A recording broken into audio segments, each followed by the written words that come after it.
Hello and I welcome hello and I welcome to all of you in जेल प्रयोजन classes. आज हम जो बात करेंगे यहाँ पे इंटरेक्शन कर रहे हैं वो इकोनॉमिक्स पर होगा। जेएल प्रयोजन क्लासेस में पहले ही प्रीलिम्स और मेंस की क्लासेस स्टार्ट हो चुकी हैं। आज ये इकोनॉमिक्स की एक इंट्रोडक्शन क्लास होगी जो कि मेरे द्वारा ली जाएगी। इकोनॉमिक्स पढ़ाया जाएगा। My self Uday Pratap Singh, I am assistant professor in Delhi university. और आप देखेंगे कि जेएल प्रयोजन क्लासेस में आपको अच्छी फैकल्टीज के द्वारा अलग अलग टॉपिक जो अपने एक्सपर्ट हैं टॉपिक पे वो पढ़ाए जाएंगे।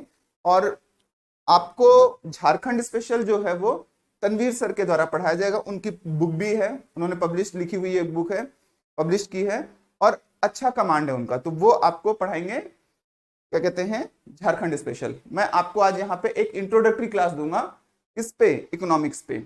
और स्पेशली अगर हम देखें जो हमारे सिलेबस में मेंशन्ड है वो इकोनॉमिक्स नहीं है, वो इंडियन इकोनॉमिक्स है।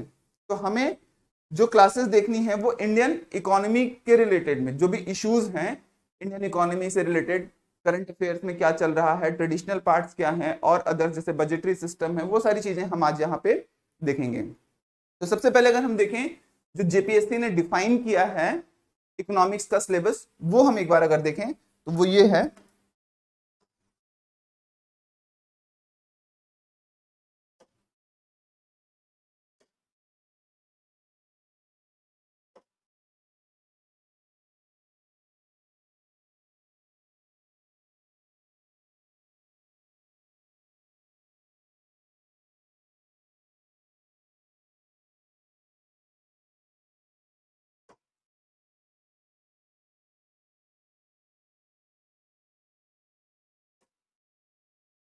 Indian economy,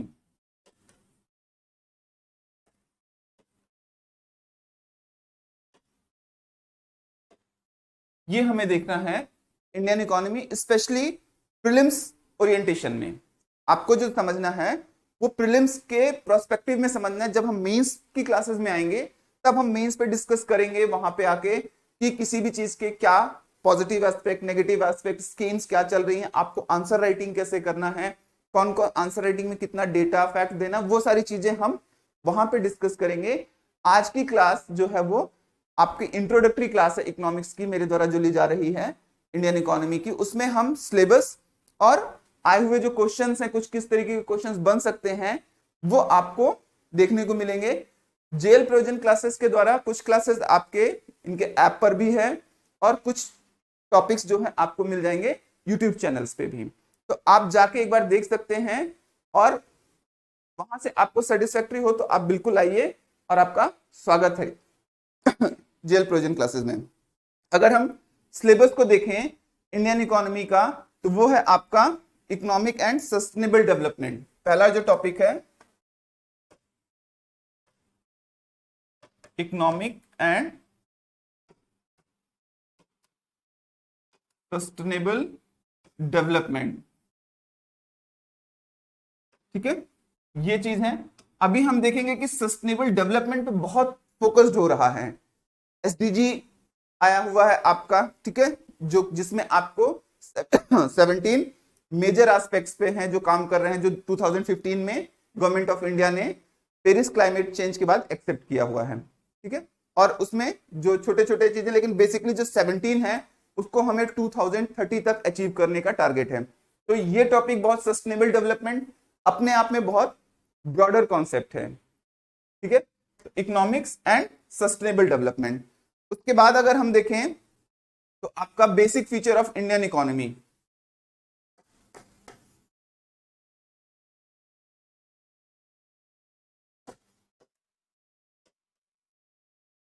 basic feature of Indian economy, ये आपका दूसरा टॉपिक जो दे रखा है जेपीएससी ने वो ये है, ठीक है। उसके बाद अगर हम देखें जो फर्स्ट टॉपिक आपका हो गया economics and sustainable development, basic feature of Indian economy आपका सेकेंड टॉपिक हो गया। थर्ड टॉपिक जो है आपका वो है, थर्ड टॉपिक आपका जो है इकोनॉमिक रिफॉर्म एंड ग्लोबलाइजेशन।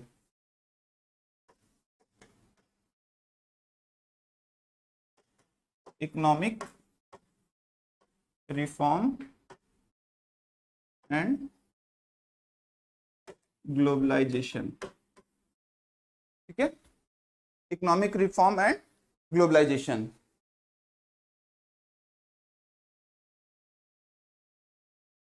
और उसके बाद फोर्थ टॉपिक जो है आपका वो है sustainable development economic issues. Sustainable development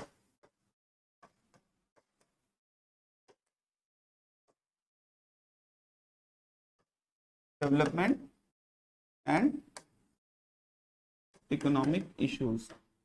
इसके अलावा ये तो जो एक सिलेबस को डिफाइन किया, लेकिन इसके अलावा कुछ ऐसे भी टॉपिक्स होते हैं जिसे ओवरलैप करते हैं। आप देखें जो ज्योग्राफी और इकोनॉमिक्स में कुछ एरिया जो है जिसको इकोनॉमिक ज्योग्राफी कहा जाता है वो ओवरलैप करता है। उसमें अगर आप देखें इकोनॉमिक ज्योग्राफी में तो आपका जैसे सोशल डेवलपमेंट एंड डेमोग्राफी, ठीक है, ये आपका हो जाएगा। उसके अलावा अगर आप देखें तो आपका urbanization and poverty, urbanization and poverty. और स्पेशली अगर मैं कहूं तो पॉवर्टी का जो टॉपिक है वो यही होना चाहिए था। पॉवर्टी जो है वो इकोनॉमिक्स का पार्ट है, ना कि ज्योग्राफी का। तो पॉवर्टी आपको देखनी होगी, पॉवर्टी की टाइप्स क्या हैं, इंडिया में कौन कौन सी टाइप्स मिलती हैं, मेजर इश्यूज क्या है पॉवर्टी के, वो सारी चीजें। उस पे डिफरेंट डिफरेंट जो कमिटीज, लकड़वाला, दांडेकर, रथ दांडेकर कमेटी जो हो गया, तेंदुलकर कमेटी हो गया, ये सारी जो कमेटियां हैं उनकी रिकमेंडेशन क्या, वो हमको यहीं पे देखनी है। तो अगर हम सबसे पहले अगर बात करें इकोनॉमिक्स की, तो एक बेसिक सा फीचर बनता है, who is the father of economics. तो फादर ऑफ इकोनॉमिक्स को जो कहा जाता है वो एडम स्मिथ है। Adam Smith, Adam Smith is known as the father of the economics. उनको फादर ऑफ इकोनॉमिक्स कहा जाता है। और उनकी एक बहुत फेमस बुक है कि कई सारे एग्जाम्स में पूछी जाती है, वो है wealth of the nation. Wealth of the nation में एडम स्मिथ ने इकोनॉमिक्स के बेसिक कॉन्सेप्ट्स को टैकल किया है, ठीक है। अगर हम इसके बाद देखें, अगर हम इसके बाद देखें चीजों को, तो इकोनॉमिक्स के फादर और टॉपिक्स की बात करें तो हमें इकोनॉमिक्स में मैक्रो मैक्रो में नहीं जाना, हमें जाना है कहां पे, इंडियन इकोनॉमी पे। तो अगर हम इंडियन इकोनॉमी पे बेसिक फीचर पे आए तो सबसे पहला जो टॉपिक बनता है वो प्लानिंग बनता है। इकोनॉमी क्या है, पहली बात ये समझिए इकोनॉमी क्या है। अगर आप देखें बेसिकली, जैसे हिस्ट्री में भी पढ़ेंगे तो एक आचार्य कौटिल्य ने अर्थशास्त्र पुस्तक लिखी है। वो पुस्तक बेसिकली अर्थशास्त्र की नहीं है, इकोनॉमिक्स की नहीं है, वो पॉलिटिक्स की है, वो पॉलिटी है। तो इकोनॉमी की अगर हम बात करें तो बहुत एंशियंट टाइम से बात हुई है, लेकिन मॉडर्न टाइम में अगर हम देखें 1901 के अराउंड, 1901 में अगर आप देखें तो दादा भाई नौरोजी का नाम आपने सुना होगा। उन्होंने लिखी थी the drain of the wealth. कब लिखी थी, 1901 में। किसने, दादा भाई नौरोजी ने।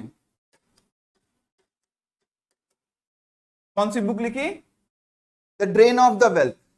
और सबसे पहले उन्होंने प्रति व्यक्ति आय, पर कैपिटा इनकम को भी उन्होंने क्या किया, काउंट किया। तो आप कह सकते हैं कि, और यहीं से उन्होंने इंडिया में क्या कहते हैं, नेशनल इकोनॉमिक नेशनलिज्म, आर्थिक राष्ट्रवाद के जनक भी कहा जाता है।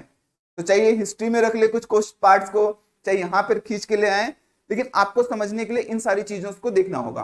तो मैं इसको एक बार मिटा देता हूं, उसके बाद हम आगे चलते हैं।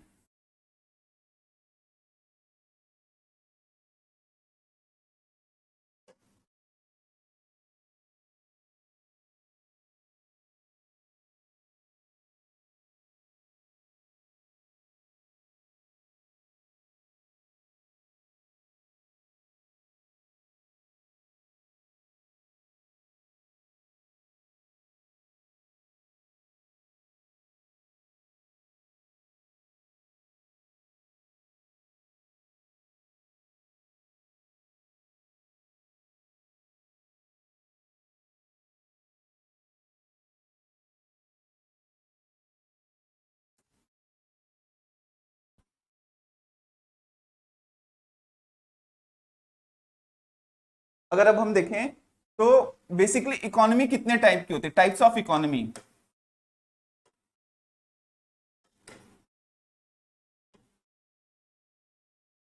ये आपको इंडियन इकोनॉमी के समझने के लिए बहुत जरूरी है। बेसिकली आपको 3 टाइप्स की इकोनॉमी दिखेंगी पूरे वर्ल्ड में। एक हो जाएगा आपका कैपिटलिस्ट मोड ऑफ इकोनॉमी,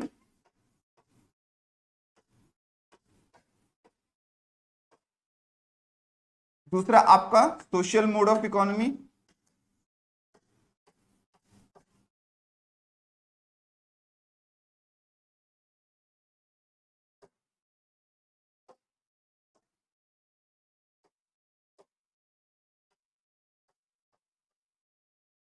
और थर्ड जो है आपको मिक्स्ड इकोनॉमी।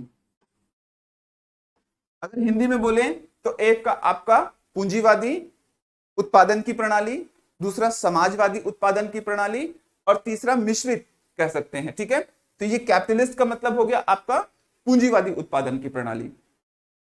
पूंजीवादी उत्पादन की प्रणाली में अगर आप देखें प्रमुख देश जो आते हैं वो आपका यहां पर देखेंगे तो USA, United states of America शुरुआत में ही।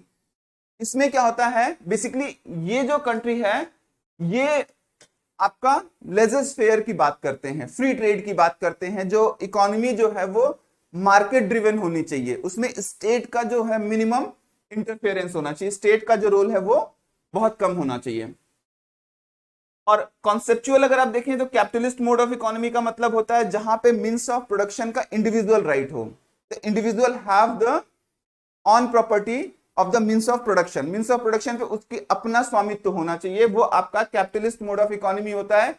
And this type of economy is driven by for the totally profit, ये प्रॉफिट ड्रिवन होती है।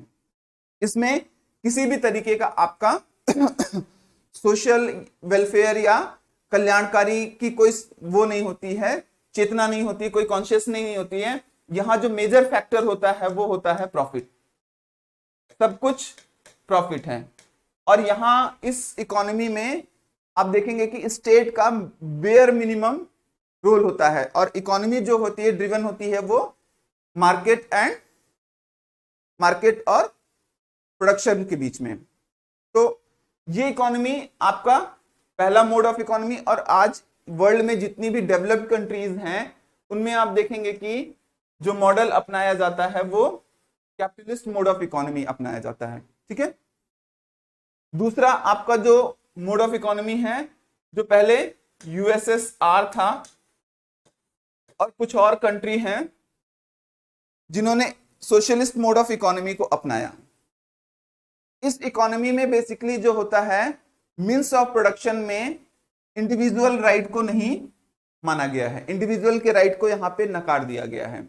यहां बोला जो कम्युनिटी राइट होगा, मतलब आप देखेंगे कि यहां पे राज्य जो है, स्टेट जो है वो मेजर प्लेयर होता है, वो सारी चीजों का क्या करेगा, प्रोडक्शन करेगा, उनको डिस्ट्रीब्यूट करेगा। और यहां पे जो बेसिक फीचर होता है वो होता है सोशल वेलफेयर। ठीक है, समाज कल्याण, लोगों की कल्याणकारी चेतना, और राज्य प्रायोजित स्टेट स्पॉन्सर्ड इंडस्ट्रीज होती हैं। यहां उन चीजों को डेवलप होने का मौका मिलेगा जो कि जिनकी डिमांड लोगों द्वारा की जाएगी, जो मार्केट ड्रिवन होंगी, जिनकी डिमांड होगी मार्केट में उसी का प्रोडक्शन होगा। यहां पर स्टेट स्पॉन्सर्ड चीजें होंगी, राज्य जिन चीजों को प्रायोजित कर रहा है, राज्य को जो लगेगा उन चीजों पे ये रीजन है। आप देखेंगे कि यूएसएसआर अपने टाइम में मेजर इकोनॉमिक पावर नहीं था बट मिलिट्री पावर हो गया। ठीक है, वो हम मेंस में डिस्कस करेंगे, अभी यहां सिर्फ ये समझ लीजिए। अब मिक्स्ड इकोनॉमी जैसा नाम से ही लग रहा है, इसको मिश्रित अर्थव्यवस्था कहते हैं। ठीक है, इस इकोनॉमी में जो है इन दोनों के एलिमेंट पाए जाते हैं, किसके, इसके और इसके दोनों के एलिमेंट पाए जाएंगे आपको। यहां पर आपको कैपिटलिस्ट मोड ऑफ इकोनॉमी के भी एलिमेंट हैं और सोशलिस्ट। अगर आप देखें समझने के लिए, जैसे सिलेबस में एक चीज दे रखी है आपकी इकोनॉमिक रिफॉर्म एंड ग्लोबलाइजेशन, तो हम इकोनॉमिक रिफॉर्म को यही देख लेते हैं थोड़ा सा समझने के लिए। किसको, इकोनॉमिक रिफॉर्म।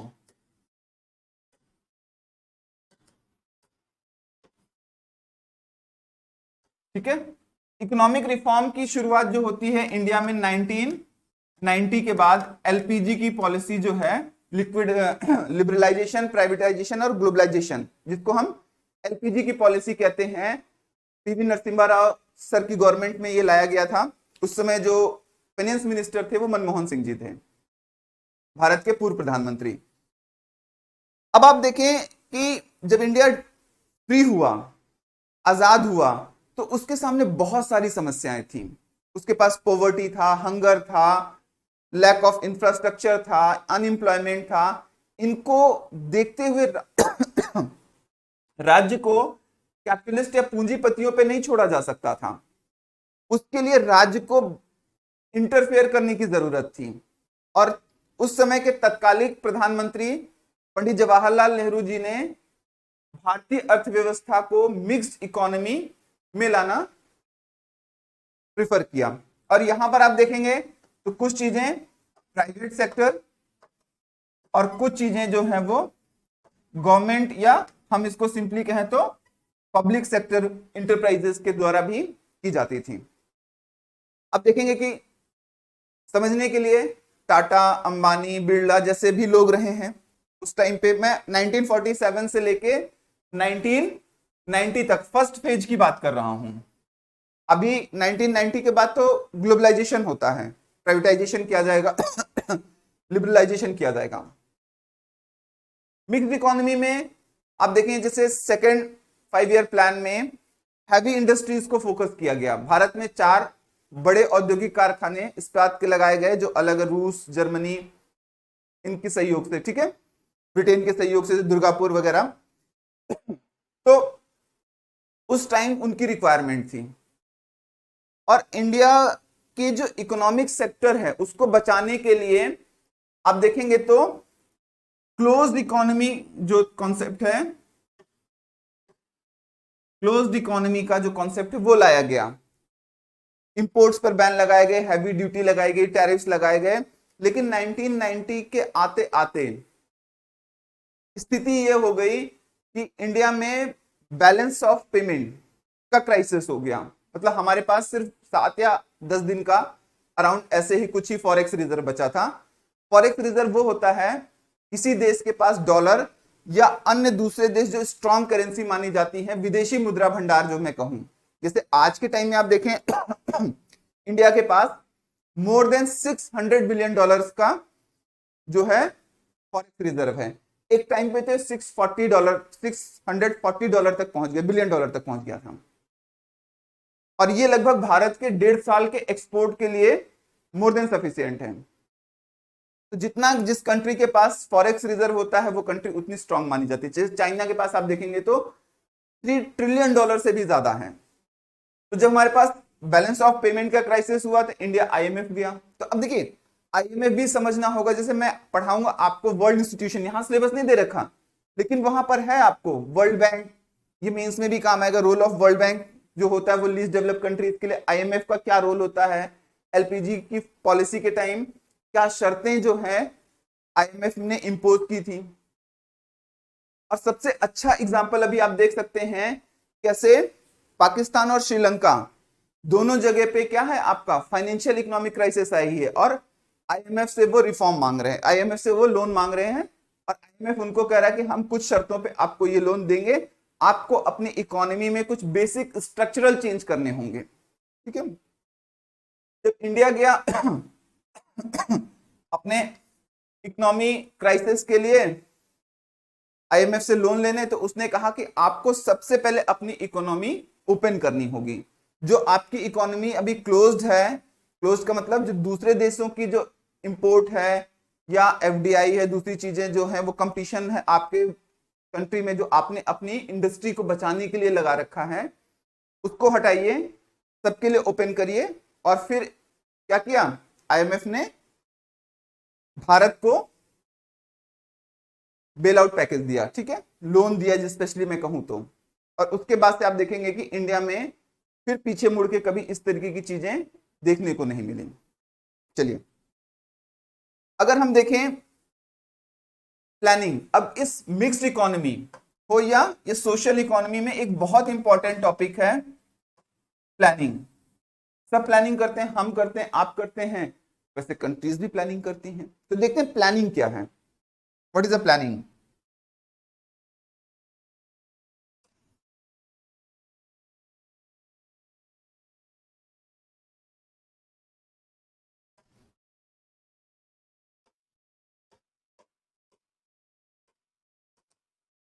हिंदी में इसको नियोजन बोलेंगे।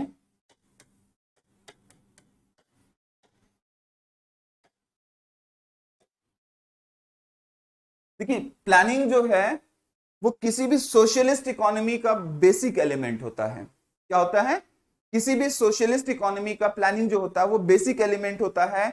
और प्लानिंग का मतलब होता है कि किसी भी अपनी आवश्यकताओं को क्या करना है, आपको प्रेफरेंस देना है। कि मान लो जैसे फॉर एग्जांपल मैं आपको आपके घर से बताता हूं कि आपके फादर सैलरी पाते होंगे, कुछ चीजों को प्रिफर करते होंगे, पहले बच्चों का स्कूल फीस, सबसे पहले फूड, फिर school fees, accommodation, X Y Z सारी चीजों को कैसे कैसे किस वे में कितना खर्चा करना है और कितना आपको आवश्यकता इसकी चीजें करती है। वैसे कंट्रीज भी करती हैं, जब उनके पास रिसोर्सेस कम होते हैं तो वो क्या करते हैं, प्रिफराइज करते हैं, प्रिफर करते हैं कि हमें पहली चीजें, हमारी प्रिफरेंसेस क्या हैं, उसी को प्लानिंग कहा जाता है। ठीक है।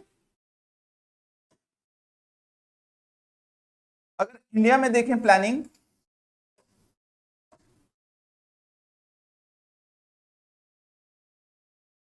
इंडिया में प्लानिंग देखें तो जो नियोजन है इंडिया में, वो आपको दिखेगा कि फ्रीडम फाइटर के, फ्रीडम स्ट्रगल के दौरान 1929, 31, फिर बॉम्बे प्लान, ये सब है, मैं वहां नहीं जाऊंगा अभी। सिर्फ अभी मेरा समझाने का मतलब है प्लानिंग क्या है। तो प्लानिंग आप देखेंगे कि प्लानिंग के लिए भारत में एक प्लानिंग कमीशन बना था।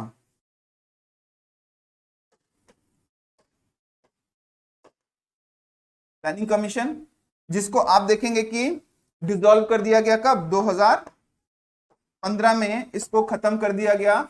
अब जो है वो आपका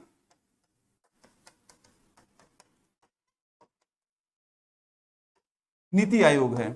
कब से? 1 जनवरी 2015 से अब ये काम कर रहा है। प्लानिंग कमीशन का काम क्या था?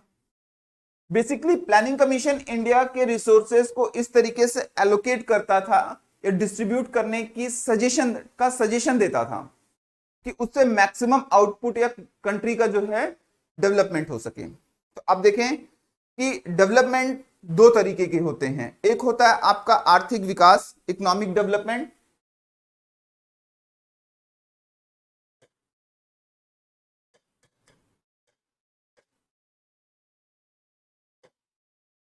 और दूसरा होता है इकोनॉमिक ग्रोथ।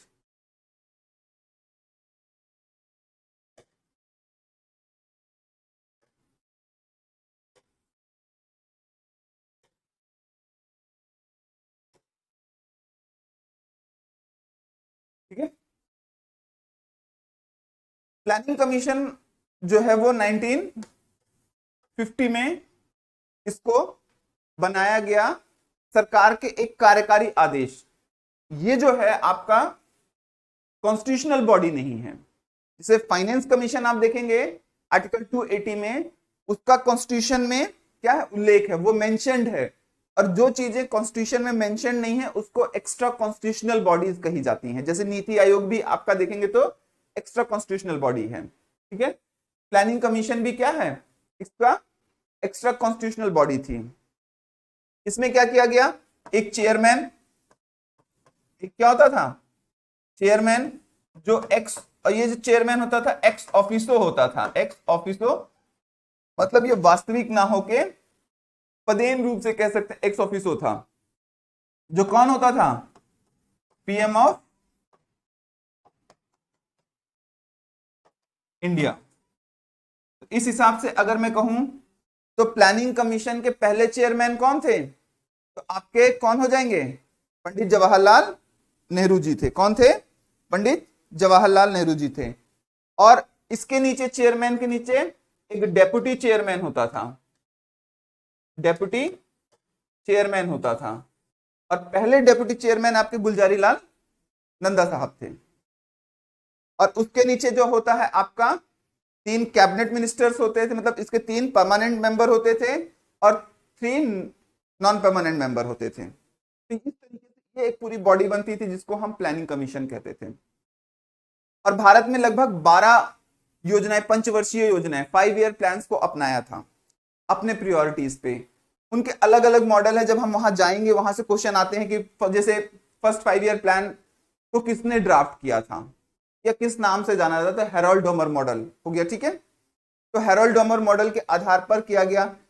फिर जैसे सेकेंड 5 ईयर प्लान में क्वेश्चन आ सकता है कि सेकेंड 5 ईयर प्लान जो है उसमें किसको प्रायोरिटीज दी गई, agriculture, animal husbandry, heavy industry या एमएसएमई।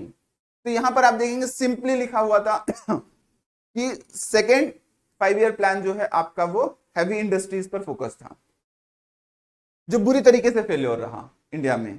फिर थर्ड 5 ईयर प्लान लाया गया, फिर फोर्थ लाया गया, फिर फिफ्थ आया, और फिफ्थ के बाद जब सिक्स्थ आया तो उसमें जनता पार्टी सरकार थी। और जनता पार्टी सरकार ने इन 5 ईयर प्लान्स की जगह वो पहली बार क्या लेकर आती हैं, रोलिंग प्लान। क्या लेकर आती हैं आपका, रोलिंग प्लान। अब ये रोलिंग प्लान क्या है,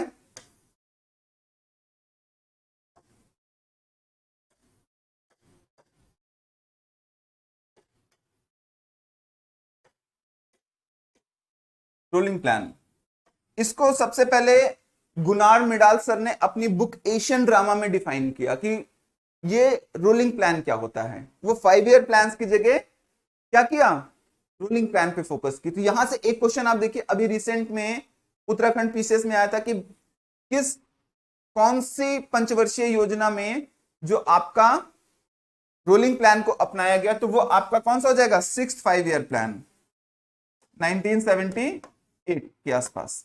उसमें जनता पार्टी की सरकार थी, और यही जनता पार्टी आगे देख रहे हैं जनसंघ की सरकार थी। यही जनसंघ आगे आप देखेंगे कि आगे बीजेपी में कन्वर्ट हुए, और उनकी पॉलिसी को पकड़ना हो तो आप नीति आयोग पे आएंगे। तो नीति आयोग भी अभी भी किस पे काम करता है, रोलिंग प्लान पे। वो 5 ईयर प्लान पे काम नहीं कर रहा है। रोलिंग प्लान का मतलब जब आप कोई योजना 5 साल, 7 साल से लेके 15 साल और 20 साल तक के लंबे समय अवधि के लिए, लॉन्ग टर्म ड्यूरेशन के लिए 15 to 20 ईयर्स के टारगेट को करके बनाते हैं। मान लीजिए कि भारत ने कहा कि हम अपना जो कार्बन उत्सर्जन है, कार्बन इमिशन जो है, वो 2030 या 2070 तक हम नेट न्यूट्रल को पालेंगे। तो उनको टारगेट किया जाता है कि 5 ईयर प्लान, मतलब 15 साल, 20 साल या 30 साल के लंबे टारगेट को किया जाता है, और उसको उसका assessment annually, by annually, 5 year, 4 year ऐसे किया जाता है। ये जो सिचुएशन होती है ये आपका रोलिंग प्लान हो गया। इसको दिया किसने, तो गुनार मिडाल ने। और किस बुक में दिया आपने, तो एशियन ड्रामा में। यहां से भी सीधे क्वेश्चन जैसे एमसीक्यू में अगर आप देखें तो पूछ लिया जाता है, कई सारे एग्जाम्स में, जेपीएससी में भी पूछा हुआ है कि रोलिंग प्लान की विचार की अवधारणा किसने सबसे पहले दी, who gave the first the idea of the rolling plan, who gave the, यहां आप देखिए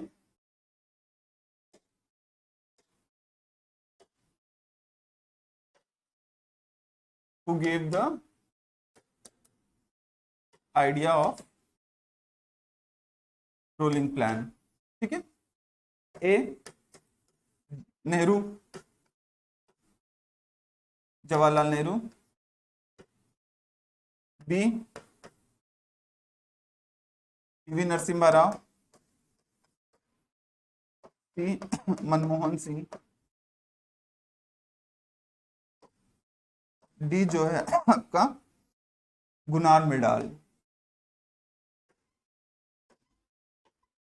तो आपका जो डी ऑप्शन है, डी ऑप्शन जो है गुनार मिडाल, ये ऑप्शन सही होगा, ठीक है। ऐसे पूछ लें किस बुक में, in which book the idea of the ruling plan were introduced या गिवन? तो आपका क्या आंसर हो जाएगा? Asian drama, the Asian drama. ठीक है, एशियन ड्रामा जो है बुक, वो आपकी, उसमें गुनार मिडाल साहब ने क्या किया? आइडिया दिया किसका?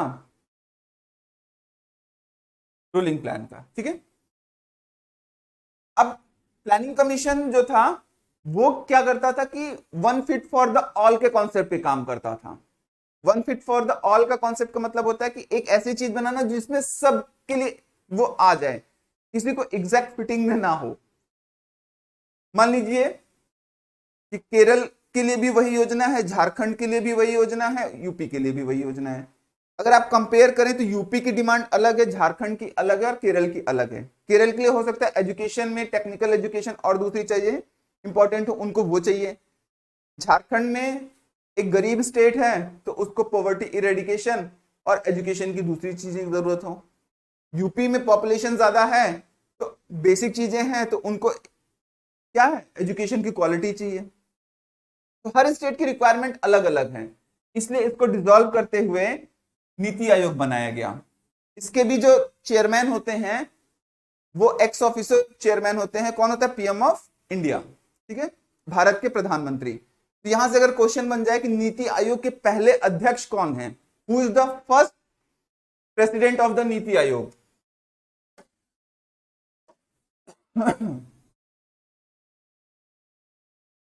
क्वेश्चन देखिए,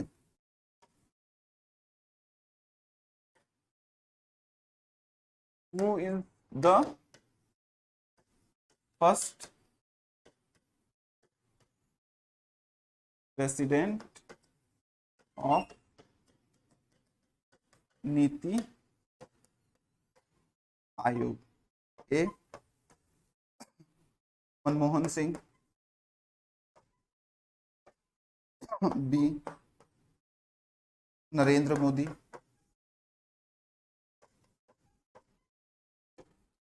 सी रघुराम राजन,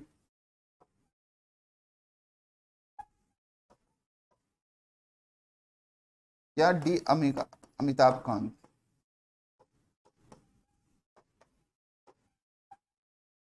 तो यहां पे जो एक्स ऑफिसो चेयरमैन होता है वो कौन होता है? Prime minister of India, PM जो होता है। ठीक है, तो इसका कौन हो जाएगा? प्राइम मिनिस्टर ऑफ इंडिया, मतलब नरेंद्र मोदी जी हो जाएंगे। पहले नीति आयोग के पहले चेयरमैन कौन हो गए? ये हो गए। जैसे प्लानिंग कमीशन के पहले अध्यक्ष कौन है? आपके पंडित जवाहरलाल नेहरू। ठीक है, अब हम अगर देखें नीति आयोग और इसके बाद जो डेवलपमेंट की बात होती है हमारी, वो है वो इकोनॉमिक डेवलपमेंट और इकोनॉमिक ग्रोथ।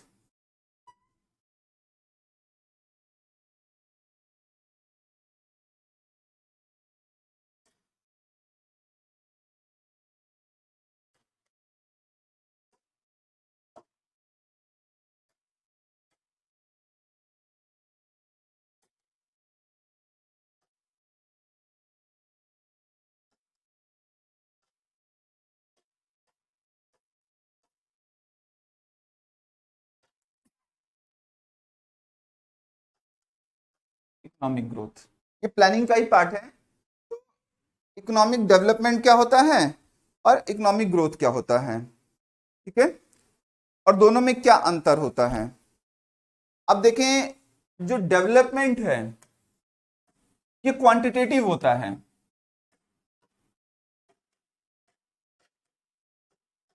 और जो ग्रोथ होता है ये क्वालिटेटिव होता है।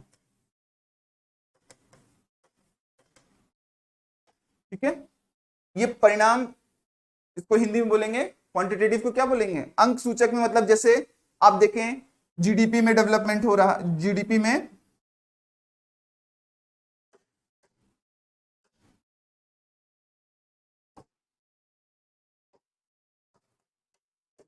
में इंक्रीमेंट हो रहा है, जीडीपी बढ़ रही है, पर कैपिटा बढ़ रहा है,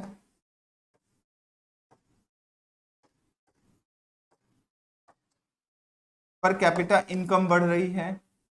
क्या अब वास्तव में पर कैपिटा इनकम बढ़ रही है, तो ये क्या हो गया, ये आपका इकोनॉमिक डेवलपमेंट हो गया, या राष्ट्रीय आय, नेशनल इनकम बढ़ रही है।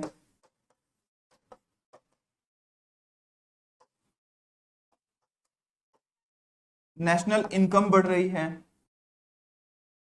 तो इससे हम ये कह सकते हैं कि किसी भी एक राष्ट्र या एक देश में, जो कंट्री में जो है वो इकोनॉमिक प्रॉस्पेरिटी, वो कंट्री प्रॉस्पर हो रही है, लेकिन क्या उसके लोग भी डेवलपमेंट कर रहे हैं, या उन लोगों, उस कंट्री के लोगों का भी डेवलपमेंट इसके रेशियो में हो पा रहा है कि नहीं हो पा रहा है।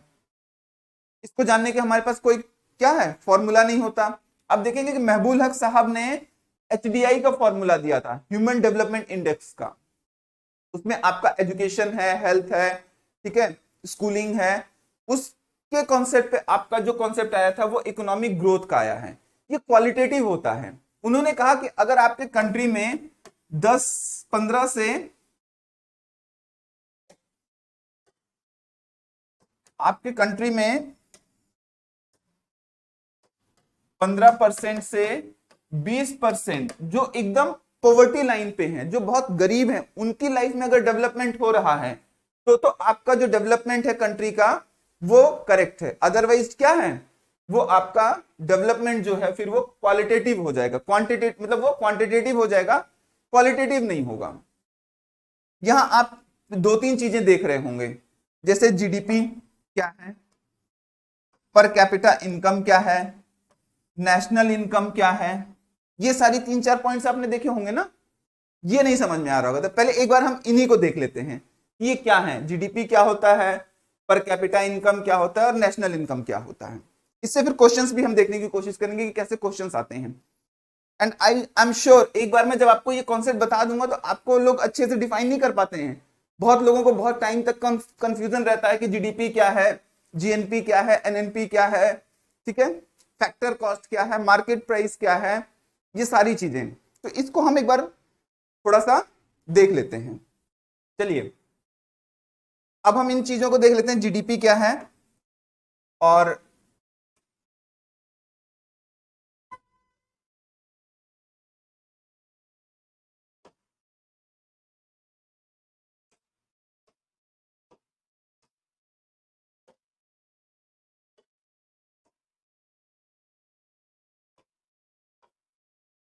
जीडीपी, हिंदी में इसको सकल घरेलू उत्पाद, ठीक है। पहले हम इसको समझ लेते हैं, फिर और चीजों को समझेंगे। जीडीपी या सकल घरेलू उत्पाद क्या है, अगर सिंपली मैं कहूं तो किसी भी कंट्री की जो इनकम होती है वो क्या होती है, आपकी क्या कहलाएगी, जीडीपी या आपका सकल घरेलू उत्पाद। लेकिन ये इतना सिंपल नहीं जितना मैं बोल रहा हूं। अगर इसको हम टेक्निकल डेफिनेशन में अगर मैं बोलूं इसको, तो फाइनल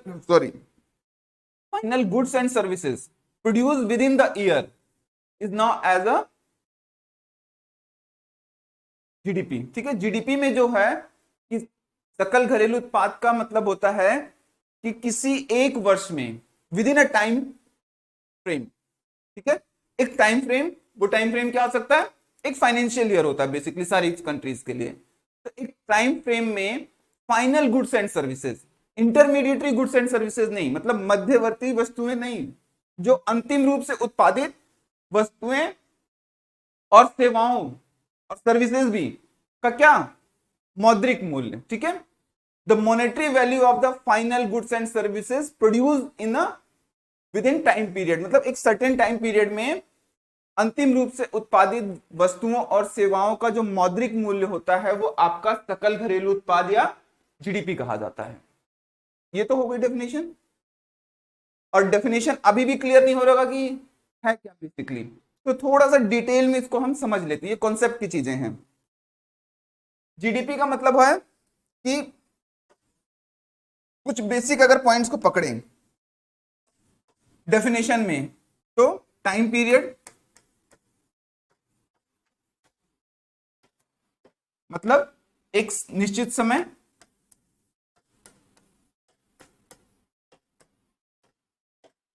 एक निश्चित समय में, एक टाइम पीरियड में, टाइम फ्रेम में। दूसरा final goods and services,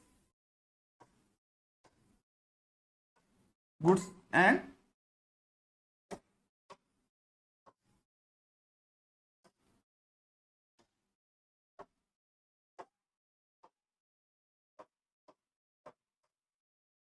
final goods and services.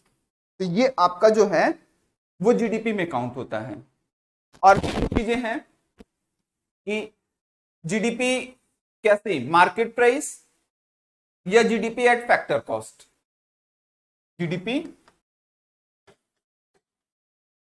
Eight market price, GDP eight factors cost. अगर हिंदी में बोलें तो बाजार मूल्य पर सकल घरेलू उत्पाद या साधन लागत पर सकल घरेलू।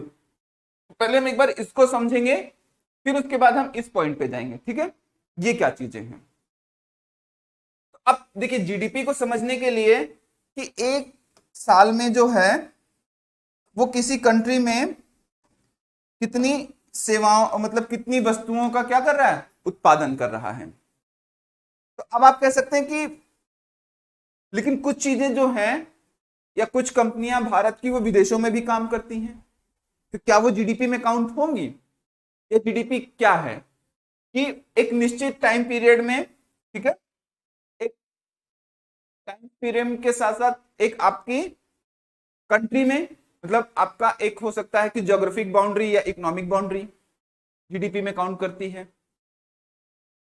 तो यहां पे जो माना गया है वो आपकी इकोनॉमिक बाउंड्री ली जाती है, ठीक है। जीडीपी में जो आपकी आर्थिक सीमा ली जाती है, ना कि आपकी भौगोलिक सीमा। सकल घरेलू उत्पाद में आपका, सकल घरेलू उत्पाद में आपका आर्थिक सीमा ली जाती है,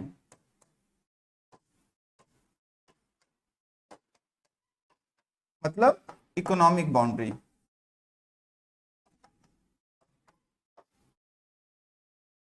और इकोनॉमिक बाउंड्री वैसी नहीं होती है जैसे कि आपकी ज्योग्राफिकल बाउंड्री होती है। समझ लीजिए इसको कैसे। सपोज सपोज क्या, आपने इंडिया का मैप तो देखा ही है, ये हमारा प्यारा भारत।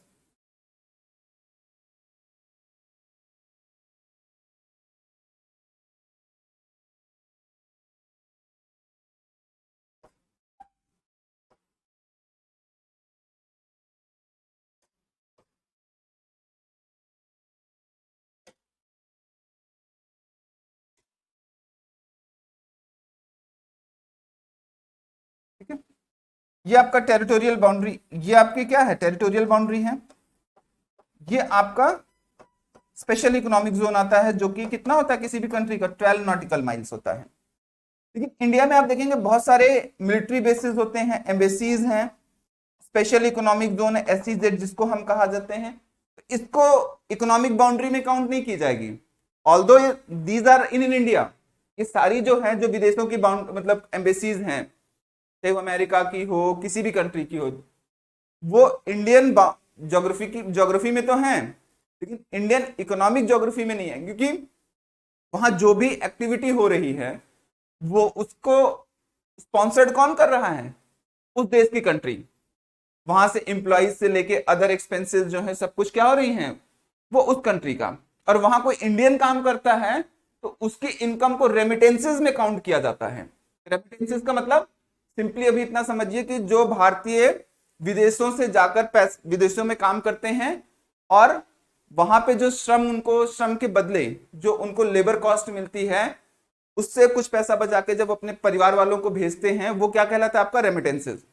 तो रेमिटेंसेस के हिसाब से यहाँ पे क्वेश्चन भी आ सकता है, करंट अफेयर्स का भी है। जैसे एक क्वेश्चन मैं आपको समझा दूं कि वर्ल्ड में सबसे ज्यादा which of the following country get the highest remittances in the world. Question एक बार देख लीजिए।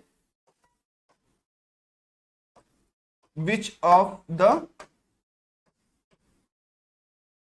Following country get the highest remittances in the world? A China, B India, C America, D none of this. Simply, बहुत simple question है।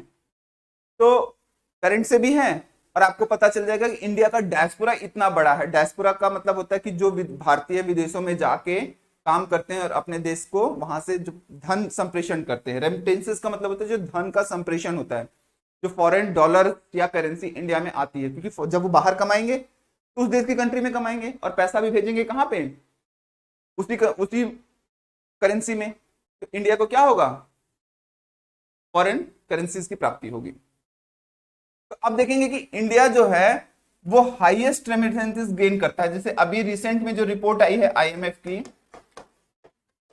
और world bank की, उसमें India को बताया गया कि 87 बिलियन डॉलर के साथ जो है इंडिया का रैंक 1 है रेमिटेंसेस में।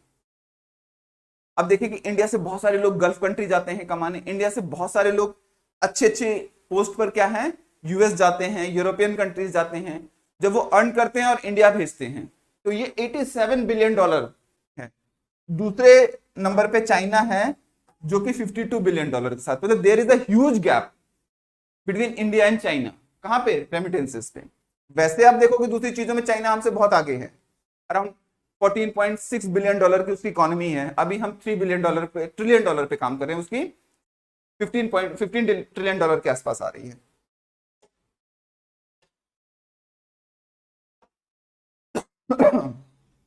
चलिए, तो अब आपको बताया कि एक टाइम पीरियड में एक कंट्री के अंदर फाइनल गुड्स एंड सर्विसेज का प्रोडक्शन होना चाहिए, फाइनल गुड्स एंड सर्विसेज का। तो एक चीज ये है कि जीडीपी में गुड्स भी काउंट होता है और सर्विसेज भी। सर्विसेज जैसे मैंने बताया कि आपको जो रेमिटेंसेज आ रहे हैं वो क्या है, आपके सर्विसेज के थ्रू इनकम है, मतलब सेवा क्षेत्र का योगदान है। और सेवा क्षेत्र के और भी चीजें हैं, जैसे आपका टूरिज्म है, मेडिकल टूरिज्म है, सर्विस प्रोवाइडिंग है, आईटी प्रोफेशनल है, ये सब आपके किस में आते हैं, ये आपके सर्विस सेक्टर में आएंगे। ठीक है, गुड्स में आप देखें तो गुड्स में आपका जो भी चीज प्रोड्यूस हो रही है वो किस में आएंगे, गुड्स में आएंगे। तो इंडिया बहुत सारी चीजों का प्रोडक्शन करता है। आजकल मेक इन इंडिया के साथ साथ आप देखेंगे कि पीएलआई स्कीम चल रही है, प्राइमरी लैंडिंग स्कीम चल रही है, जिससे मतलब चाइना से जो इंडस्ट्रीज शिफ्ट करके इंडिया आ रही हैं उनको प्रोत्साहन के लिए सरकार पैसा और दूसरी बहुत सारी छूट दे रही है। तो एक टाइम पीरियड के अंदर प्रोडक्शन होना चाहिए। वो टाइम पीरियड क्या होता है, 1 फाइनेंशियल ईयर। फाइनेंशियल ईयर, तो मुझे आप सब कमेंट करके बताएंगे कि इंडिया का फाइनेंशियल ईयर कब से कब तक होता है। ठीक है, उसके बाद फाइनल गुड्स एंड सर्विसेज को लिया जाता है। किसको लिया जाता है, फाइनल गुड्स एंड सर्विसेज को किसको लिया जाएगा। अब आप बताइए कि फाइनल गुड्स एंड सर्विसेज ही क्यों ली जाती हैं।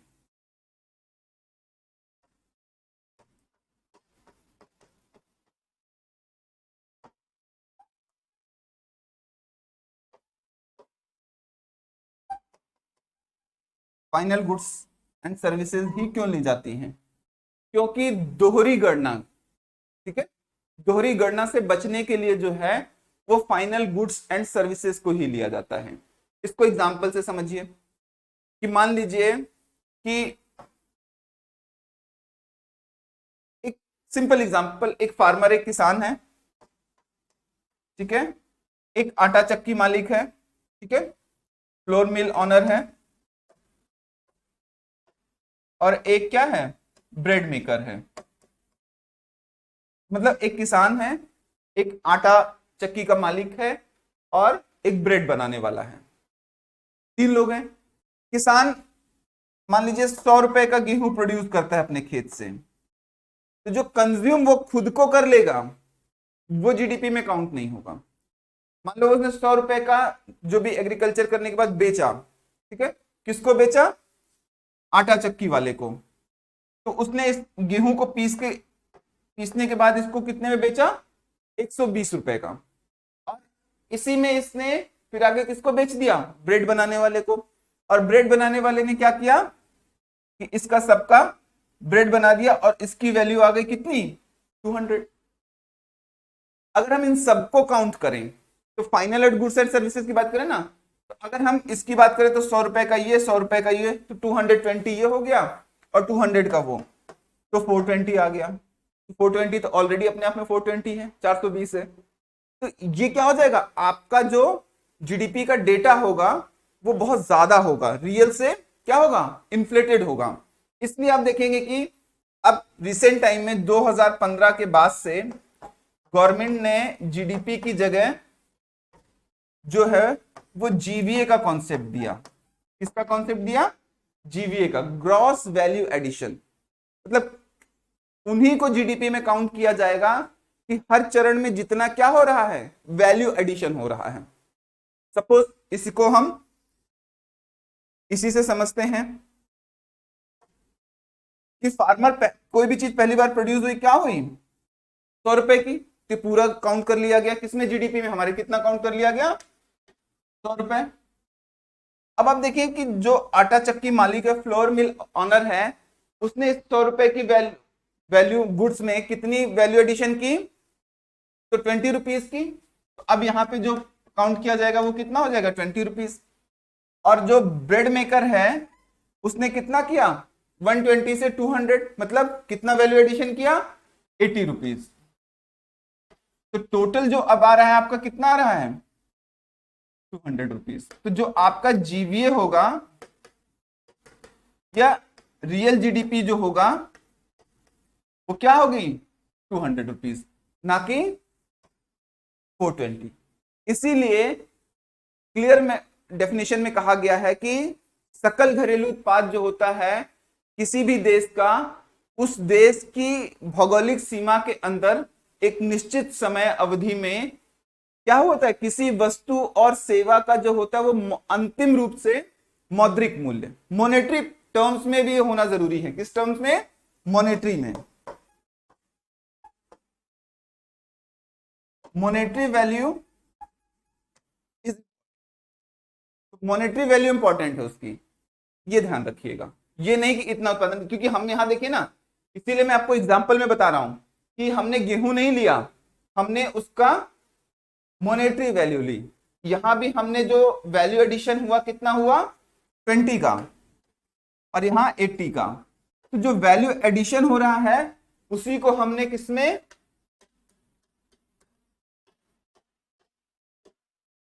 जीडीपी या जीवीए में हम कह सकते हैं काउंट करते हैं। ग्रॉस वैल्यू एडिशन जितना हो रहा है एक कंट्री में विद इन टाइम पीरियड में, जो भी चीजें उत्पादन हो रही हैं वो आपका क्या हो जाएंगी?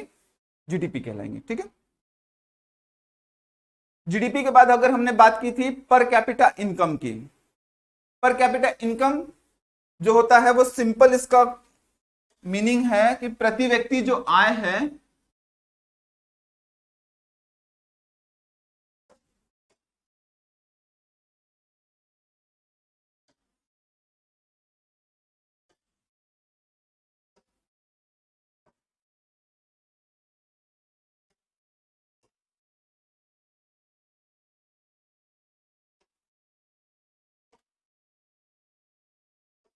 पर कैपिटा इनकम,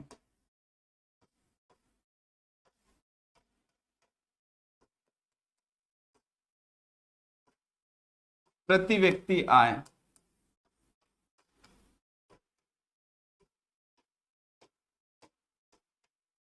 ठीक है। इसका सिंपल सा कॉन्सेप्ट है NNP at factor cost upon total population.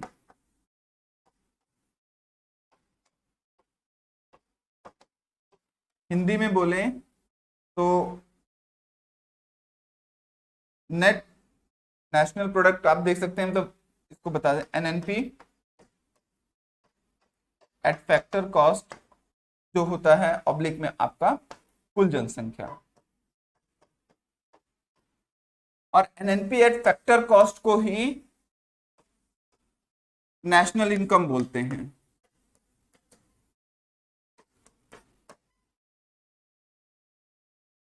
NNP at factor cost को क्या बोला जाता है? नेशनल इनकम बोला जाता है। अब आप देखिए नेशनल इनकम, तो आप क्वेश्चन आ सकता है जीडीपी क्या है? तो किसी भी कंट्री की जो साइज है इकोनॉमी की, उसको हम जीडीपी कहते हैं, कि उस कंट्री में जो कितनी चीजों का जो प्रोडक्शन हो रहा है उसकी वैल्यू कितनी है या उस कंट्री की वर्थ कितनी है। लेकिन जो आप कमा रहे हैं वही आपका क्या होता है? आय तो नहीं होती ना, वो इनकम तो नहीं होती। जो आप कमा रहे होते हैं उसमें आपका इनपुट भी होता है। तो जब हम इनपुट को निकाल देते हैं तो क्या हो जाएगा? आपका नेट आ जाता है। सपोज यहां अगर आप देखें, जब जीडीपी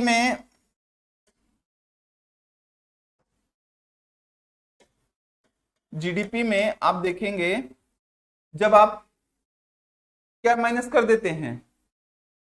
डिप्रिसिएशन माइनस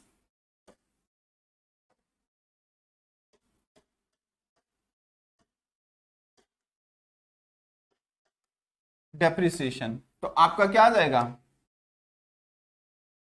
ग्रॉस से नेट डोमेस्टिक प्रोडक्ट। तो जब भी ग्रॉस से नेट जाएगा तो आपका डेप्रिसिएशन जाएगा, मतलब यहां पे आपका ह्रास। मान लीजिए कि आपने कोई फैक्ट्री लगाई और फैक्ट्री में आपने कार बनाने की फैक्ट्री लगाई और आपने कार बनाने में बड़ी बड़ी मशीनें लगेंगी, आपने मशीनें लगाई जिसको कैपिटल इन्वेस्टमेंट कहा जाता है। लेकिन क्या वो मशीनें हर साल उसी वैल्यू में रहती हैं? या कोई चीज आप कार ही खरीद लें, स्कूटर खरीद लें, बाइक खरीदें, तो जब आप खरीदते हैं 1 साल बाद चलाते हैं, उसके बाद बेचने जाते हैं तो क्या करते हैं? उसकी कम कीमत मिलती है, क्योंकि जो वैल्यू उसकी स्टार्टिंग में होती है वो वैल्यू तो रहेगी नहीं, क्योंकि 1 साल यूज हुआ है, उसमें घिसावट होगी, उसमें बहुत सारी चीजें खराब होंगी। तो उसी को कहा जाता है ह्रास, मतलब डेप्रिशिएट कितना किया।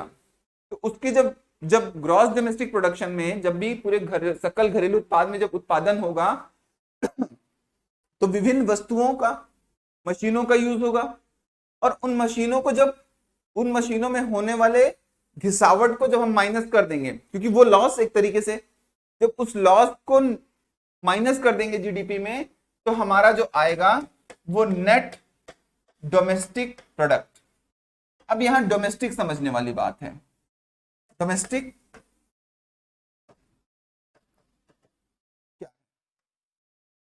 और आपका मैंने क्या बोला? NNP, national.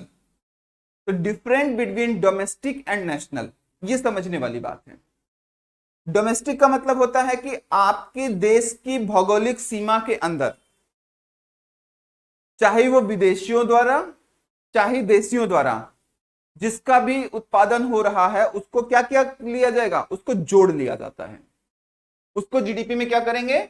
जोड़ लेंगे। फॉर एग्जाम्पल आप देखें, वॉलमार्ट भारत में है, व्यापार कर रही है, या आपका टेस्ला आ जाए, कोई अदर कंपनी यूएस की आ जाए, वो भारत में ही मैन्युफैक्चरिंग करने लगे, तो उस मैन्युफैक्चरिंग क्या करेगी? वो मैन्युफैक्चरिंग इंडियन इकोनॉमी का पार्ट हो जाएगी, इंप्लॉयमेंट जनरेट करेगी, जीडीपी को, गवर्नमेंट को टैक्स देगी, तो उससे सरकार को क्या होगा? आय होगा। तो ये क्या हो जाएगा? आपका सकल घरेलू उत्पाद। वो प्रॉफिट लेके चली जाएगी, वो अलग बात है कि इंडिया से जो कमाएगी उसको प्रॉफिट लेके जाएगी, लेकिन वो यहाँ पे इंप्लॉयमेंट भी जनरेट करेगी, वो यहाँ पे इंफ्रास्ट्रक्चर भी डेवलपमेंट करेगी, वो टेक्नोलॉजी लेकर आएगी। तो इसलिए उसको कहां शामिल किया जाता है? जीडीपी में। लेकिन नेट नेशनल, जब हम नेशनल की बात करते हैं, डोमेस्टिक से नेशनल की बात करेंगे, तो यहां पे आपको समझना होगा कि बहुत सारी भारत की कंपनियां क्या हैं? विदेशों में भी काम कर रही हैं। जैसे सपोज टीसीएस, और अमेरिकन कंपनी का हम एक उदाहरण ले लेते हैं, किसका? माइक्रोसॉफ्ट। ठीक है, ये इंडियन है, ये अमेरिकन है, दोनों एक दूसरे की कंट्री में क्या करते हैं? काम कर रहे हैं। मान लीजिए माइक्रोसॉफ्ट इंडिया में उसका ऑफिस हो गया, प्रोडक्शन कर रहा है, टीसीएस जो है वो अमेरिका में कर रही है। तो जब हम नेट का काउंट करेंगे, जब हम नेट को काउंट करेंगे तो आपको ये समझना होगा कि इस नेट वाले पोर्शन में हम इन दोनों के बीच के डिफरेंस को मैनेज कर लेंगे। मान लो जैसे माइक्रोसॉफ्ट इंडिया से $100 बिलियन कमा रही है और टीसीएस $90 बिलियन अमेरिका से कमा रही है, तो -10, जब जीडीपी में -10 बिलियन डॉलर कर देंगे तो हमें क्या मिल जाएगा, नेट नेशनल प्रोडक्ट, कि हम इतना, ये हमारा नेट है, हम इतना कमा रहे हैं, इससे ज्यादा नहीं कमा रहे हैं। वैसे हमारी इकोनॉमी का जो साइज है वो अलग है, रियल में साइज क्या है, जैसे आपको फॉर एग्जांपल यहां पर एक समझने मतलब मजाक की बात है कि आप प्राइवेट कंपनीज में जाते हैं तो पैकेज और रियल इन हैंड सैलरी का डिफरेंस, तो वैसे आप इसको मोटा मोटी वैसे समझ सकते हैं कि यहाँ पे डोमेस्टिक प्रोडक्ट और नेट में ये है कि जब दोनों देशों की कंपनियों का या इनकम को हम सबमर्ज करके, चाहे वो पॉजिटिव हो या नेगेटिव हो, या ये नेगेटिव की जगह मान लीजिए पॉजिटिव ही है, 10 बिलियन ज्यादा कमा रही है कौन, ये हो गया आपका टीसीएस का, ये माइक्रोसॉफ्ट का।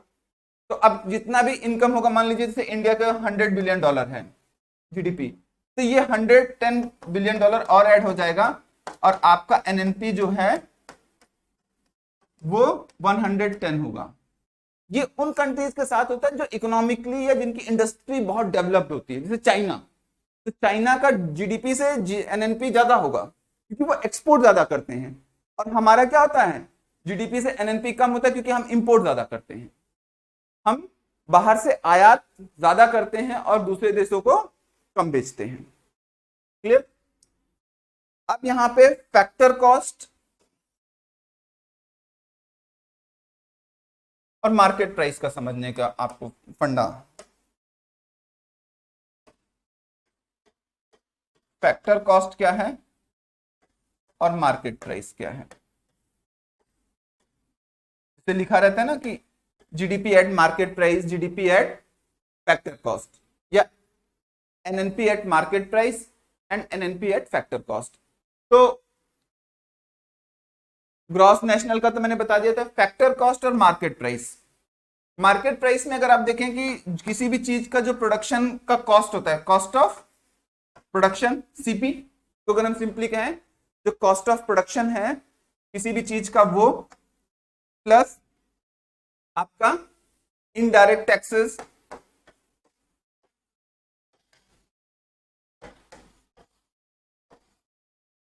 इनडायरेक्ट टैक्सेस, ठीक है, माइनस सब्सिडी, मतलब उत्पादन लागत प्लस आपका अपरोक्ष कर जो अप्रत्यक्ष रूप से सरकार लगाती है, या उस पे जो माइनस करेंगे क्या, सब्सिडी, तो ये जो हो आएगा आपका क्या बन जाएगा, मार्केट प्राइस। फॉर एग्जांपल इसको मैं अगर कहूं, जैसे ये पेन है, इस पेन को बनाने में मुझे 5 रुपए लगे, इसकी जो कॉस्ट है प्रोडक्शन करने में मुझे 5 रुपए, तो इसका कॉस्ट प्राइस जो है वो 5 रुपए, लेकिन इस पे सरकार ने क्या किया, 2 रुपए का टैक्स लगा दिया कि भाई हम इतना इनकम कर रहे हैं इसलिए इस पे 2 रुपए का टैक्स।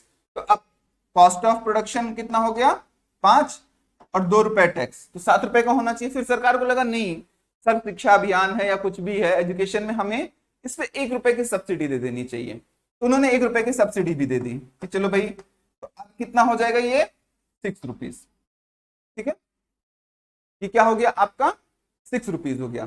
तो अब इस पेन की जो मार्केट वैल्यू है वो 6 रुपए है, मार्केट में कितने बिक रहा है 6 रुपए में, तो ये आपका मार्केट प्राइस हो गया।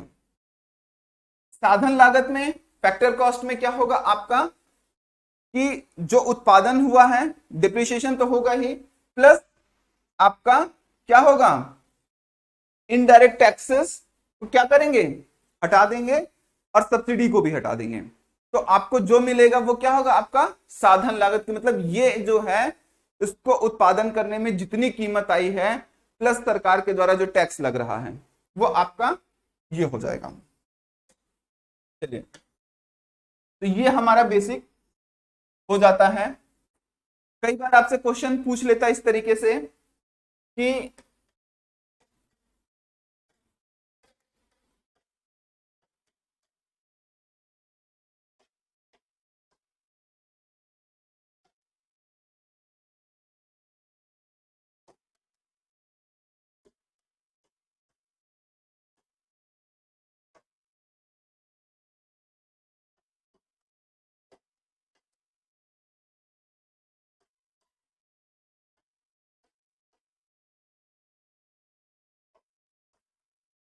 अब कह रहा है कि which of the following is known as a national income या रियल नेशनल इनकम, कुछ भी बोल दें, कि उपयुक्त में से कौन जो है उसको हम राष्ट्रीय आय की श्रेणी में रखते हैं। पहला GDP at market price, B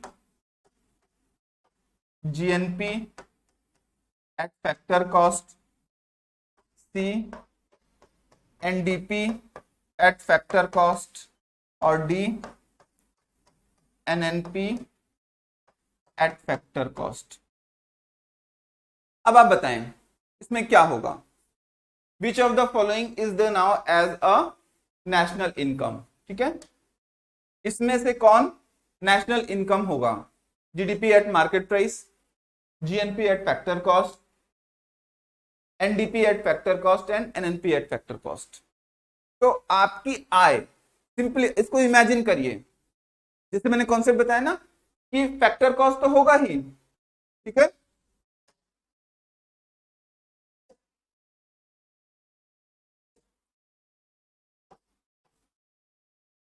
factor cost तो होगा ही, लेकिन क्या होना चाहिए, नेट होना चाहिए। नेट का मतलब उसमें डिप्रिसिएशन माइनस हो, कि डिप्रिसिएशन जो हुआ है, जो आपका ह्रास हुआ है मशीनों का, उसको निकाल दो, प्लस नेट नेशनल होना चाहिए, डोमेस्टिक नहीं होना चाहिए। क्या होना चाहिए, नेशनल। डोमेस्टिक में विदेशी कंपनियों क्या होती हैं, भारत की देशी और विदेशी कंपनियों द्वारा जो भी उत्पादन हुआ रहा है वस्तुओं सेवाओं को जोड़ा जाता है। और नेशनल में क्या होगा कि भारत के अंदर भारतीय कंपनियां और भारत के बाहर की जो काम कर रही हैं भारतीय कंपनियां, उनको जोड़ा जाएगा, प्लस उसमें जो माइनस किया जाएगा वो आपका जो होगा कि जो विदेशी कंपनियां भारत में कमा रही हैं उनको क्या किया जाएगा, माइनस कर दिया जाएगा। तो आपका ये जो आएगा वो आपका एनएनपी एट फैक्टर कॉस्ट होता है, यही आपका रियल नेशनल इनकम कहा जाएगा, ठीक है। तो आप यहां देख रहे हैं ना कि कॉन्सेप्ट के बिना चीजें आप नहीं सॉल्व कर सकते हैं, और कॉन्सेप्ट आ गया तो एक बार में आप देख लेंगे कि क्या चीजें कैसे चल रही हैं। तो इसी तरीके से हमारी आगे क्लासेस होंगी और इस पे हम चर्चा करेंगे। बेसिकली कॉन्सेप्ट के साथ जो है हमारा वो क्या चलेगा, उस पे क्वेश्चंस कैसे आए हैं, क्वेश्चन कैसे आ सकते हैं, क्वेश्चन कैसे आए हैं, इन सब चीजों पे, ठीक है। तो इस तरीके से हम इकोनॉमिक्स के टॉपिक को देखें। यहां पर हमने आज जो बेसिक चीजें समझने की कोशिश की वो। दूसरा, अगर हम टॉपिक देखें एक छोटा सा, इकोनॉमिक रिफॉर्म एंड ग्लोबलाइजेशन, इसकी चर्चा मैंने थोड़ी सी पहले कर दी है, लेकिन एक बार आप फिर भी देख लीजिए समझने के लिए।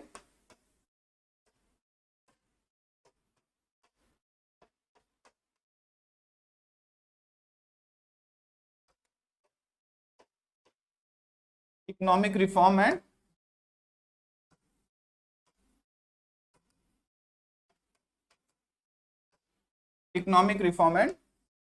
ग्लोबलाइजेशन। इकोनॉमिक रिफॉर्म मैंने बताया कि 1991 में जब पीवी नरसिम्हा राव साहब की सरकार बनी और इंडियन फॉरेक्स रिजर्व जो है वो बहुत कम बचा था, तो भारत की बंद अर्थव्यवस्था को क्या किया गया, खोल दिया गया, ओपन कर दिया गया सारे वर्ल्ड की मार्केट के लिए, कंपनीज के लिए। और यही देखें कि 1991 के बाद क्या हुआ, बहुत तेजी से रैपिड डेवलपमेंट हुआ किसका, इंडिया का। क्योंकि फॉरेन कंट्रीज जब आएंगी तो अपने साथ क्या लेकर आती हैं, टेक्नोलॉजी, इंप्लॉयमेंट, इंफ्रास्ट्रक्चर, बहुत सारी चीजें डेवलप होंगी।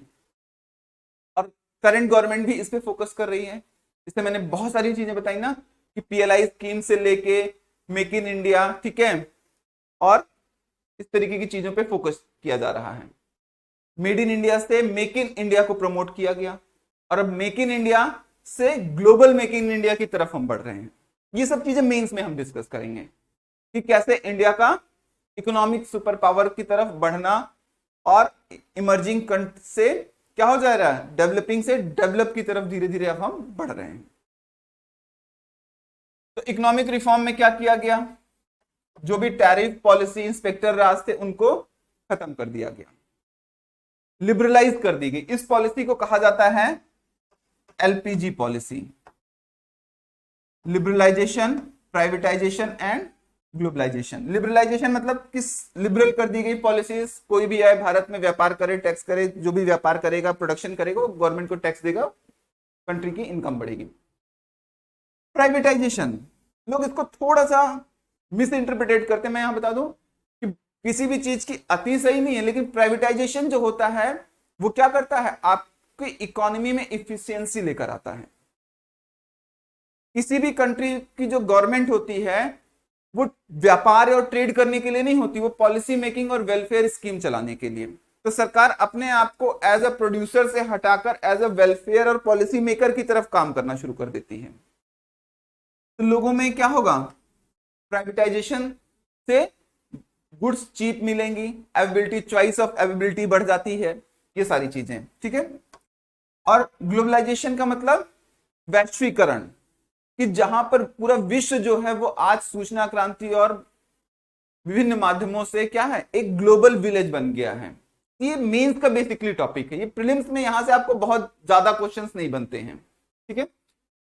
और ग्लोबलाइजेशन में किस तरीके से हेजेमनी स्टैब्लिश हो रही है एमएनसीज की, मल्टीनेशनल कंपनीज की, और उनके इश्यूज को हम देख लेंगे।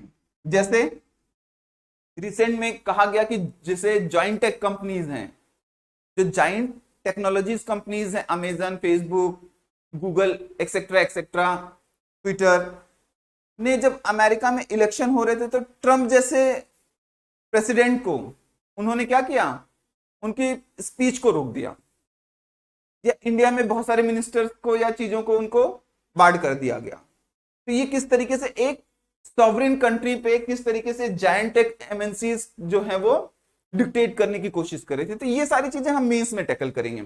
प्रीलिम्स में हमारा फोकस होगा कि फीचर्स क्या हैं, जीडीपी क्या है, जीएनपी क्या है, एनएनपी क्या है, बजट क्या है, इकोनॉमिक सर्वे क्या है, उसके डेटा क्या है, ठीक है, उससे कैसे क्वेश्चंस आ सकते हैं। जैसे आईएमएफ क्या है, वर्ल्ड बैंक क्या, बहुत बार क्वेश्चंस आते हैं, जेपीएससी में भी आया है कि जो आईएमएफ है वो किनको लोन देता है, तो अपने मेंबर कंट्रीज को, जो भी मेंबर कंट्रीज हैं सिर्फ उन्हीं को क्या करेगा, लोन देगा। जैसे वर्ल्ड बैंक है तो आईडीबीए को ही आगे चल के वर्ल्ड बैंक बना दिया गया, और वर्ल्ड बैंक क्या करता है, चीप डेवलपमेंट के लिए लोन देता है डेवलपिंग कंट्रीज को, ठीक है, या अपने मेंबर्स को।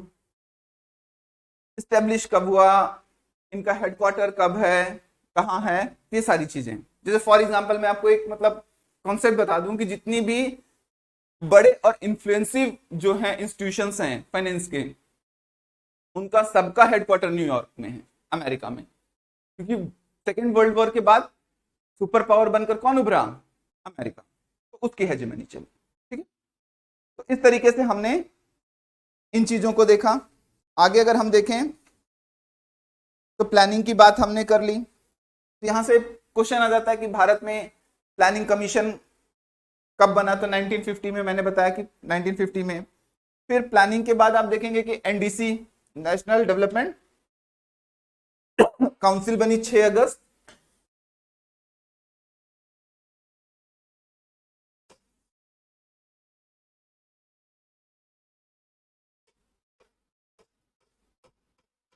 एनडीसी बनी कब, 6 अगस्त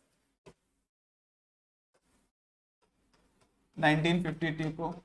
इसको सुपर कैबिनेट भी कहा जाता है, क्योंकि प्लानिंग कमीशन के द्वारा जो भी रिकमेंड किया जाता था, पॉलिसी या प्लानिंग बनाई जाती थी, उसको फाइनली जो अप्रूव किया जाता था किसके द्वारा, एनडीसी को। तो कोई बार क्वेश्चन पूछ लेता है सुपर कैबिनेट किसको कहा जाता है, which of the following is known as the super cabinet, तो एनडीसी। और फाइनली कौन जो है वो 5 ईयर प्लान को परमिशन देता है या पास करता है तो भी एनडीसी था, इस तरीके से, ठीक है। और दोनों का ही जो इस्टेब्लिशमेंट है वो नियोगी समिति, नियोगी कमिटी समिति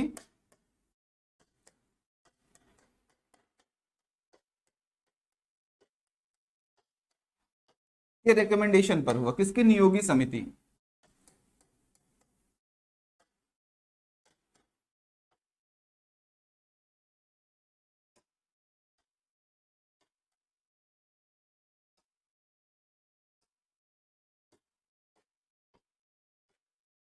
नियोगी कमेटी के रिकमेंडेशन पे एनडीसी और प्लानिंग कमीशन की। और अब जो चल रहा है वो आपका नीति आयोग। बेसिकली नीति आयोग जो है वो कोऑपरेटिव फेडरलिज्म पर काम कर रहे हैं।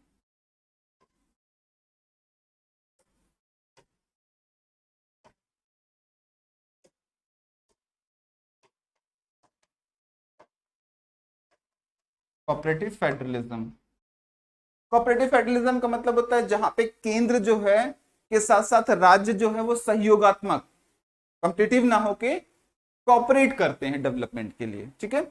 और स्टेट्स को ज्यादा फाइनेंशियल राइट्स और पॉलिसी मेकिंग में ज्यादा वेटेज दिया जाता है, उनके अकॉर्डिंग उनको ज्यादा फ्री किया जाता है, जो कि फेडरल स्ट्रक्चर को स्ट्रॉन्ग करता है।